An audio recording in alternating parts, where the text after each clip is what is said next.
বিসমিল্লাহির রহমানির রহিম। আসসালামু আলাইকুম। নতুন পুরাতন বন্ধু সবাই কেমন আছেন? আল্লাহর রহমতে আশা করি সবাই খুবই ভালো আছেন। এই তো দেখুন আজকে আবারও মজাদার একটা ম্যাঙ্গো নাস্তার রেসিপি নিয়ে চলে আসলাম বন্ধুরা। এই তো এখানে হচ্ছে এক বাড়ি চালের গুঁড়ো নিয়ে নিলাম আমি। তো এর সাথে এখানে 3টা আম কেটে শুধু ফালিগুলো নিয়ে নিলাম। তো বন্ধুরা আপনারা আমার সাথেই থাকুন, আমি কিভাবে এই মজাদার রেসিপিটা করি নাস্তার, তো দেখতে থাকুন। তো বন্ধুরা এখন দিয়ে দিলাম আন্দাজ অনুযায়ী পানিটা সিদ্ধ হওয়ার পরে একটু লবণ দিয়ে দিলাম। তো এখন লবণটা একটু পানির সাথে মিক্স করে আমি এই তো চালের গুঁড়িটা দিয়ে দিলাম। তো বন্ধুরা দেখুন এভাবে আমি একটু ঢেকে দিচ্ছি। পুরোটা উতরানোর পরে জালটা আস্তে করে দিলাম।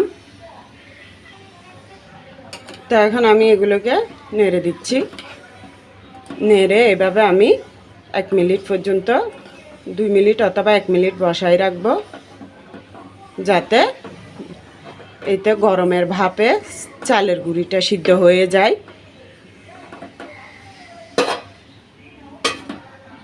বন্ধুরা দেখুন কাইটা খুব সুন্দর করে ধরে নিলাম। এরপরে ভালো করে কাই মলার পরে এভাবে লত্তি কেটে নিলাম সবগুলো। তো কাটার পরে আমি পিঠাটা কিন্তু অর্ধেক বানানো হয়ে গেছে, দেখুন খুবই সুন্দর করে বানিয়ে নিলাম। এই তো দেখুন সেই সাথে একটু আটার গুঁড়ি দিয়ে দিয়ে রাখতেছি। এখনও চালের গুঁড়ি মাঝে মধ্যে ভালো পড়ে মাঝে মধ্যে খারাপ পড়ে, তাই আমি একটু গুঁড়িটা দিচ্ছি যাতে একটার সাথে একটা বেজে না যায়, শুকনো থাকে। তো এইভাবে করে আমি সবগুলো পিঠা বানিয়ে নিচ্ছি বন্ধুরা, খুবই সুন্দর করে। এই যে হাতের তালুর সাহায্যে এভাবে করে পিঠাগুলো বানিয়ে নিচ্ছি।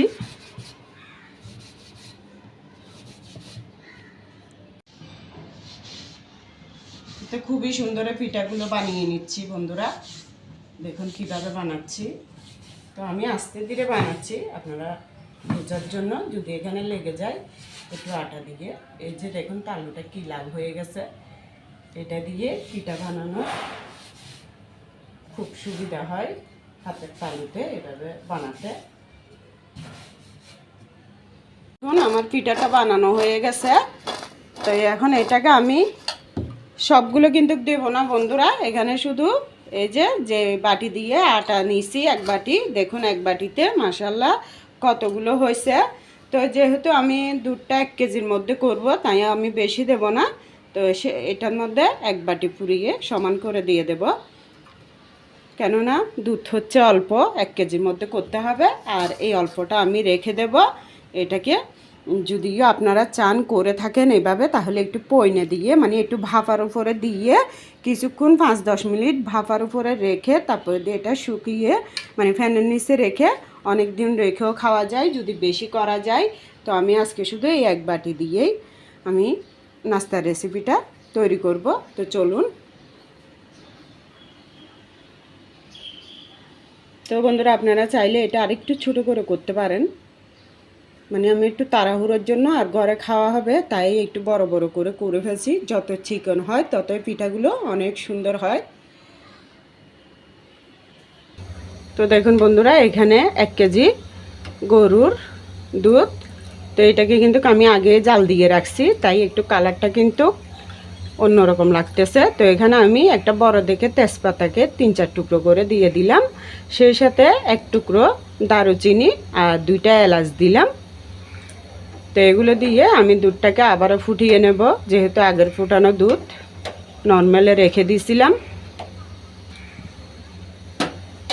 তো বন্ধুরা এখন আমি নারকেলটা দিয়ে দিচ্ছি।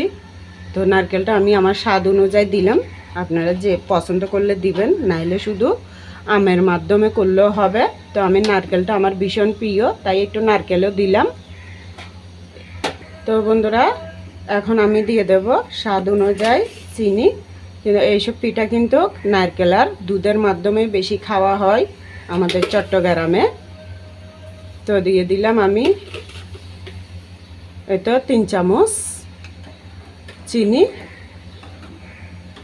তো বন্ধুরা পরে লাগলে চিনিটা আবার দিতে পারবো, কারণ আমি মিষ্টি খুবই কম পছন্দ করি, তাই মিষ্টিটা কম দিলাম, লাগলে পরে দিতে পারবো। তো তো আপনারা যে যেভাবে পছন্দ করেন ওভাবে দিতে পারবেন, মানে বাড়িয়ে কমিয়ে মিষ্টি খাওয়াটা। তো এখন এটার মধ্যে লবণ দিয়ে দিলাম। লবণটা দিলে মিষ্টির ব্যালেন্সটা খুবই ভালো হয়। অল্প করে দিলাম, আবার বেশি দেব না। তো এখন বন্ধুরা এই যে আমটা আমি এভাবে হাত দিয়ে ছুটিয়ে ছুটিয়ে নিয়ে নেব। তাড়াহুড়োর মধ্যে থাকলে বন্ধুরা এত মানে ওই চামচ দিয়ে ছুরি দিয়ে এগুলো করার সময় থাকে না। আমি এভাবে সবগুলো নিয়ে জাস্ট এভাবে তুলে তুলে নিয়ে ঘরে যেহেতু খাবো আমরা, তো হাত দিয়ে এভাবে আমি কষলিয়ে নেব। এই যে এভাবে করে একটু ভাঙা ভাঙা করে নিলে হবে, বেশি মিহি করতে হবে না। এটা উতরাইয়ে গেল। তো এখন যেহেতু এটার মধ্যে জায়গা হবে না, তো আমি এটা হাঁড়ি বসাই দিলাম। তো যার যার পছন্দ মতো হাঁড়ি, কড়াই, ফ্রাই প্যান যেটা ভালো লাগে সেটা তো দিতে পারবেন। তো বন্ধুরা দেখুন খুবই সুন্দর আমটা হাত দিয়ে এভাবে সামান্য একটু চটকিয়ে নিলাম আড়া ভাঙ্গা করে। তো এটা আমি দিয়ে দেব এখানে 3টা আমের। সব আমগুলো দেওয়ার পরে আমি একটু নেড়ে চেড়ে দিচ্ছি। আপনারা চাইলে বেশি করেও দিতে পারেন। তো আমার থেকে 3টা ছিল, 3টাই দিলাম।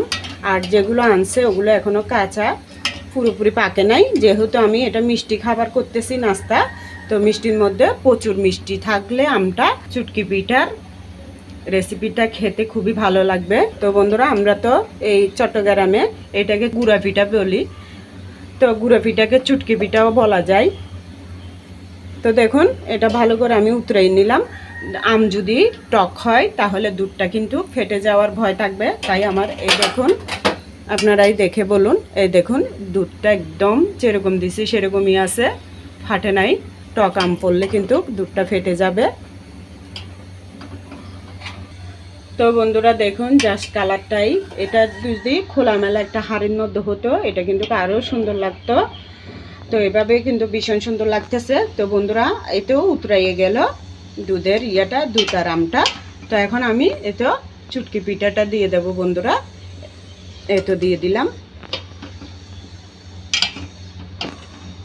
তো এটা দেওয়ার পর আমি 2 মিনিট পর্যন্ত উতরাই নেব, যেহেতু এটা সিদ্ধ করানো পিঠা,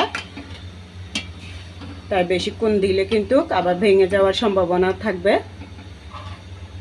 এখন খুবই সুন্দরে উতরাইতেছে, ভীষণ সুন্দর লাগতেছে মাশাআল্লাহ। দেখুন একটা পিঠা পর্যন্ত ভাঙে নাই, খুবই সুন্দরে পিঠাটা এমনভাবে করছি যাতে পিঠাটা না ভাঙে। দেখুন আমি নাড়তেছি বারবার, তারপরেও কিছু হচ্ছে না, খুবই ঝরঝরা থাকবে এরকম। তো এভাবে আমি 2 মিনিট বলছি বন্ধুরা আপনাদেরকে, এটা কিন্তু আমি এই তো 3 মিনিট হয়ে গেছে। তো বন্ধুরা দেখুন এখানে কিন্তু আমি লবণটা দেখছি, ভীষণ ভালো লাগতেছে। তো লবণটাও পারফেক্ট আছে, তেমন বেশিও দিই নাই। যেহেতু আমি চুটকি পিঠাটা যখন বানিয়েছিলাম কাই ধরার সময় কিন্তু লবণ দিছি অল্প করে, এখনও আবার অল্প করে দিছি। এমনভাবে দিতে হবে যাতে পিঠাটা খেতে ভীষণ ভালো লাগে। বেশি লবণ হয়ে গেলে মিষ্টি রেসিপিটা খেতে ভালো লাগবে না, কিন্তু আমি সেটা আপনাদেরকে বলে দিচ্ছি। তো আমি এখন লবণ দেখার কারণে খুবই ভালো লাগছে মাশাআল্লাহ। মুখের মধ্যে চিনি লবণ সব পারফেক্ট আছে। দেখুন কত সুন্দরে টকবি দিয়ে উতরিয়ে নিলাম। তো বন্ধুরা দেখুন এটা হয়ে গেছে। আমি এখন একটা বড় পরিবেশন করার জন্য ঢেলে নিচ্ছি। সবগুলো আস্তে ধীরে কিন্তু ঢালতে হবে যেহেতু এটা গরম। তো দেখুন সবগুলো ঢেলে নিলাম। তো বন্ধুরা দেখুন মাশাআল্লাহ কত সুন্দর, কত ইয়াম্মি লাগতেছে বন্ধুরা। তো আপনাদেরকে যদি খাওয়াতে পারতাম তাহলে বুঝাতে পারতাম বন্ধুরা। এইভাবে ঘরোয়া পদ্ধতিতে সাধারণভাবে এই যে ম্যাঙ্গো চুটকি পিঠা রেসিপিটা কেমন লাগলো বন্ধুরা আপনারা কমেন্টে জানাইয়েন। আর যদি ভালো লাগে লাইক কমেন্ট শেয়ার করে দিয়েন। তো বন্ধুরা এই পিঠাটা আপনারা যে কোনো মুহূর্তে শীত বলেন গরমে বলেন খেতে পারবেন, তবে খাওয়ার একটা নিয়ম আছে। যেমন ধরুন শীতকালে হলে রাত্রে করে রেখে দিলে শীতের সকালে উঠে ভোরের সময় 9টা বা 10টা বা বিকালের দিকেও খেতে ভীষণ ভালো লাগে। আর এরপরে গরমকালে খেতে গেলে এভাবে রান্না করার সময় যেভাবে আমি করছি সেভাবে করে আপনারা সুন্দর করে এই তো যেভাবে আমি বাটিতে নিয়ে নিচ্ছি ফ্রিজে রাখার জন্য নর্মালে রেখে আপনারা অনায়াসে 1 সপ্তাহ 2 সপ্তাহ রেখে খেতে পারবেন। এভাবে খুবই সুন্দরে গরমে প্রচণ্ড গরমে যদি খান একটু ঠান্ডা করে খেলে খুবই মানে ঠান্ডা ঠান্ডা একটা অনুভূতি হবে, খেতেও ভীষণ মজা হবে।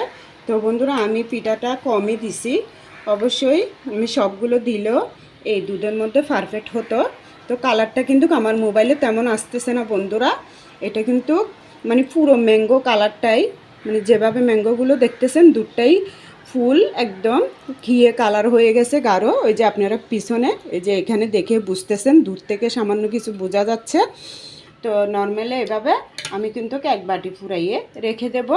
তো আজকে রাখলে কালকে আমি 9টা 10টা 11টার দিকে যখনই আমার খেতে মন চায় বা বিকালের দিকে বের করে ঠান্ডা ঠান্ডা করে খেলে কিন্তু ভীষণ ভালো লাগবে, শরীরটা একদম মানে মনটা খুবই প্রফুল্ল লাগবে। এই দেখুন খুবই সুন্দর। তো এগুলো ঠান্ডা হলে কিন্তু আরেকটু ঘন হয়ে যাবে।